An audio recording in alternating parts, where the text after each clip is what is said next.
Hey everyone, welcome back to the Fuzion Bakery YouTube channel. I'm Trevor, and I'm here with Tahner Friedley. He's the man behind Fuzion Bakery, this awesome bakery that's opening up in North Edmonton. Something that is not very common there anymore. We're going to bring this amazing bakery with fantastic specialty donuts and other baked goods that are just going to blow your mind. Our video today is talking about 10 mistakes all new bakers make. 10 mistakes that all new bakers make. And if you're baking for the first time or you are really terrible at baking, you're going to learn a few things here that might improve your odds. All right, so we always start off with a great quote. And this one, again, is by Zig Ziglar. You don't have to be great to start, but you have to start to be great. So yes, well said. Well said, Zig. Love Zig Ziglar. He's amazing. Okay, so here's something that you may or may not know. Everyone's favorite holiday dessert, fruitcake. It's edible even after 106 years. Wonder who tested that. 106 years. You don't want to talk about prepping food. That sucker, you can make one of those and put them in your pantry. No, I'm just kidding. For 106 years and eat it later if you're still around. So when a fruitcake contains a good amount of alcohol, it can remain edible for many years. Recently, in 2017, a fruitcake was discovered that was 106 years old in excellent condition, and it says almost, almost edible. Wrapping the cake in alcohol-soaked linen before storing is one method of lengthening shelf life. My uncle was famous for his fruitcake. His fruitcake was actually good. It's one that you could actually, it was palatable and tasty. It had great amounts of fruit, right mixture, and it was always like moist and good. It wasn't like hard and brick-like and but it was good. And he would make some special ones that had rum. Take some rum, every few days, put some rum on it, wrap it up again, put it rum. So rum cake, delicious. It was amazing. But yeah, his fruit cake was one of the only ones that I could ever stomach. But it's good. I mean, if you love fruitcake, God bless you. Fruitcake is great. And I think back, when it first originated, there was a reason putting all the fruits and nuts and stuff in it because it was, special and festive and looked all fantastic. And the spices that are in it are very unique. Like there's orange and there's like clove and all these different things. So it is a quite unique dessert. But nowadays, our taste buds aren't really down with the fruitcake. Yeah, doesn't go with what we're used to nowadays. Yeah, so we're probably not going to have fruitcake at Fuzion Bakery, but there's some facts about fruitcake. So, Tahner, tell us a little story here. So the mistakes, really, when I want to do something, I'm the type, I'll read, I'll get into it, and I'll try to learn as much as I can, but at some point you got to get into it. So you get into it, and there's mistakes you make, and you learn from them. The point of this is to, maybe this will be one that you read before you start, and we can help you avoid some of those mistakes before you make them. So that's what we're trying to do, is help you out here. Yeah.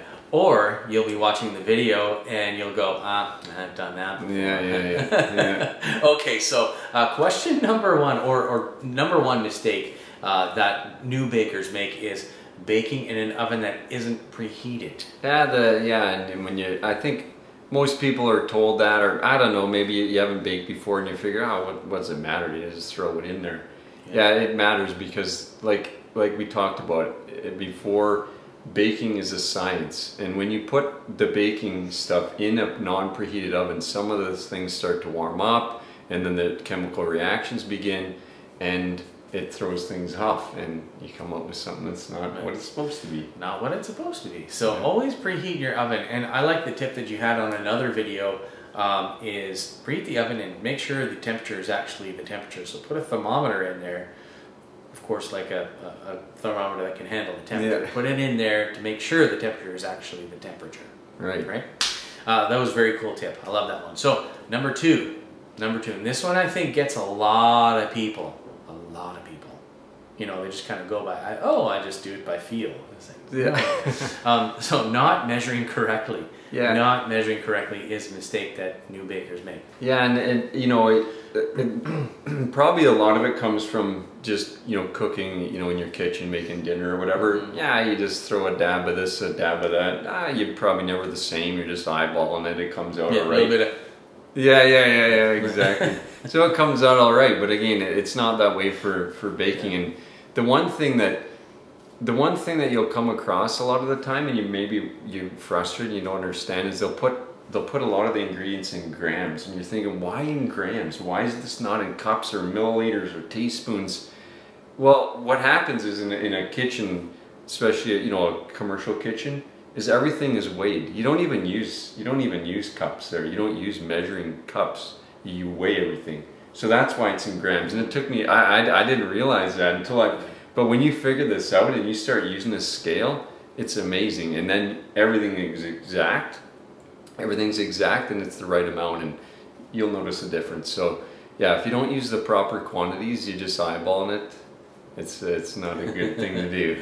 Don't eyeball it. Yeah. Bad idea. Okay, so the next thing is opening the oven too often. So opening the oven too often is a big deal. Why is that? Classic, right? You want to, oh, is it done yet? Is it done yet? Maybe you turn the light on, but you can't quite see through the glass. So you just try to open it, and you're always looking. The worst case is if you're cooking or baking a cake. Baking a cake and you do that too much, it can actually cause the cake to sink in the middle. So yeah, just be patient. We talked earlier in another video about trusting the indicators. So of course you don't just wait for the time, 45 minutes, and then open it up, it's going to be done. You do have to check, but just don't do it too often. Mm-hmm. Don't do, maybe a little bit, 10 minutes before, 5 minutes before. So just avoid doing it too often. It'll come out maybe not quite right. Yeah, your oven will cool off too much and it's not gonna bake correctly, so don't do it. Just, even you're tempted, don't do it. Yeah. Just don't do it. Okay, so the next thing here is that mistakes that bakers make is having a dry or an undercooked cake. Yeah, so it just goes to it. You're maybe you baked this recipe at you were from a different city and you had an oven there and you baked it, and this is the time, and it worked out great. So you moved to Edmonton and we're at a different altitude and you got a different oven, and whip together the recipe, throw it in the oven.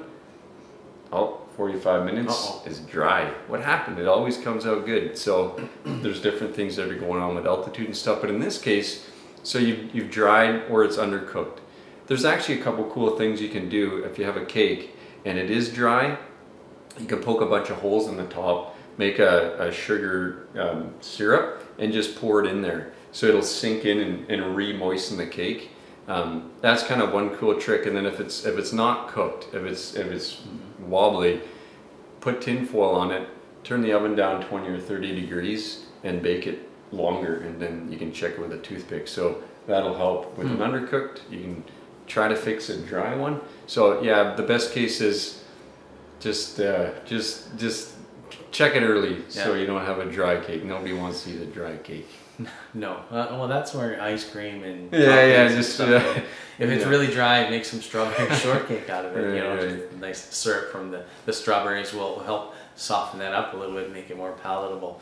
Okay, so another mistake that most bakers make, new bakers, is not sifting the flour. Yeah, and you might not have it. My mom had the old one that and I watch her like, what are you doing? Just throw the flour in. Well, whenever you're getting flour out of the bag or whatever, and you put it in your whatever you're using to measure it with.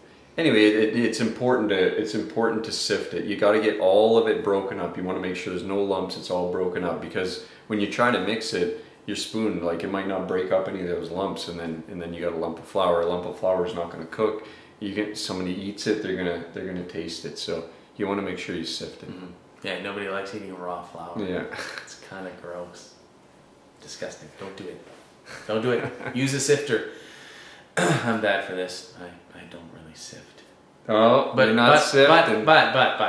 don't know if this works or not. But I do use a whisk after, and I whisk everything. Just whisk her like crazy. Whisk her like crazy. Sift. You got to get a sift. I'll sift. I'll see if it makes a big difference. I'll sift.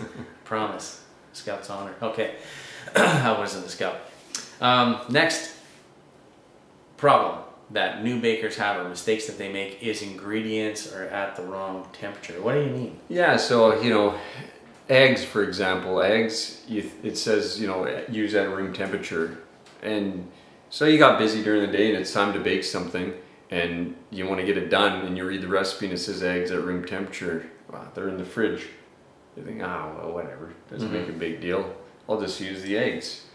It's a science, and it will make a difference. It will make a difference in the end of the day. So same with milk. Even if you use a bowl, that's cold, I don't know, it was in the fridge and you pull it out and it's supposed to be at room temperature, it's a science. It'll change things. So just follow the recipe. If it tells you room temperature, maybe try to plan. Eggs are not going to go bad. You pull them out in the morning and you think even if by evening you're going to use them. In Europe, they don't refrigerate eggs. If you go to the supermarket, they're just sitting there. So eggs won't go bad, don't worry. Just if it says room temperature, take them out in the morning, even overnight if you have to, so you don't forget. They won't go bad, just use them at room temperature. Use them at room temperature. If it says. Yes, and I know that makes a big difference when you're cooking meats as well. Yes. Meats, you want to start cooking that thing, put it on the grill. Don't bring it from the fridge and throw it onto the grill. It's not going to react well, not going to take in the seasonings right.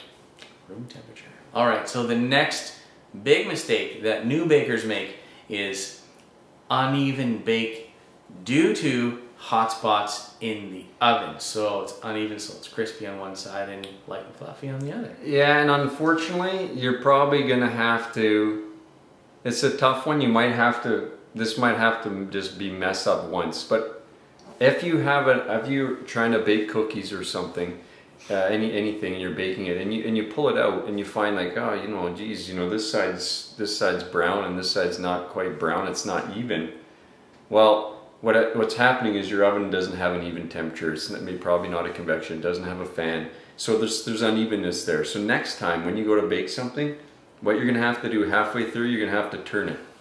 Open the oven, turn the pan 180 degrees, so that each side is getting the hot spot and the not hot spot. It'll give you an even bake, more even bake for sure, and just give you a nicer product. So yeah, it's tough to know if your oven has a hot spot. You can't just look at it, but after one time, if that ever happens, remember, rotate the pan.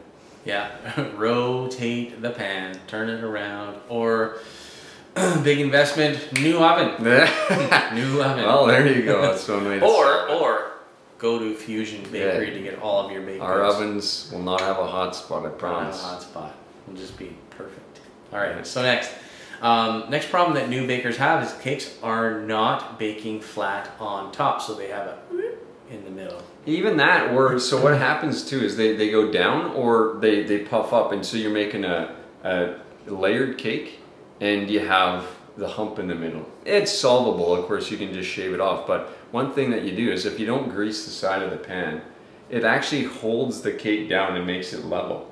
So you can just run a knife around and then get so it's possible to actually not have to shave off part of the cake if you properly don't grease the side. It'll hold the cake down to make it level. You might have to trim it a tiny bit. The dipping part is you open the oven probably too much when you're cooking it. You let the heat out and then it sunk because the heat was taken away and it's trying to warm up, and so unevenness on the flat top of a cake, there's two problems and you can solve them depending on what you're wanting to do. If you want a round top on the cake, well, have at her. Yeah, just grease it up and let her rise. Let her go. Right on. Okay, so another tip that we have for new bakers, mistakes to avoid: cookies are not getting flat. They're not getting flat. So yeah, it's generally the consensus that cookies should be flat. And I've had cookies, they're kind of like they're lumps, and you're wondering what's going on here. Yeah. There is a reason for that. So one thing is if the pan is cold, it won't let the ingredients spread out. So they'll cook before they get a chance to spread out. Like they'll warm up and they'll get hard, and then they won't spread out. Yeah, so that's one thing. So if the dough is too warm, they'll actually spread out too much. So if you're in, it's a really hot day, like 30 degrees out and your house is really hot and you're whipping up the cookies and you put them on there and they're really soft and you put them in the oven, they can actually get just really flat. So if the dough is too cold, it's the opposite. Like we say, the pan, if the dough is too cold, really cold, you pull it, you had it in the fridge and then you just scoop it and put it on the pan. You're probably going to have lumps. So you won't have that nice soft thing. So yeah, just this temperature is either hot or cold. Science. This is not fun and games, folks. This is science. But you got to pay attention to recipes and pay attention to different things so that your baked goods turn out well, and then you can enjoy them more better. More better. If that works. More better. Okay. So the last issue that new bakers have is forgetting to set the timer. Oh my God, this one. Oh man.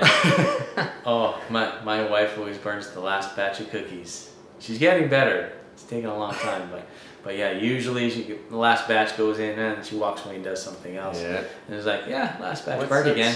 What's that smell?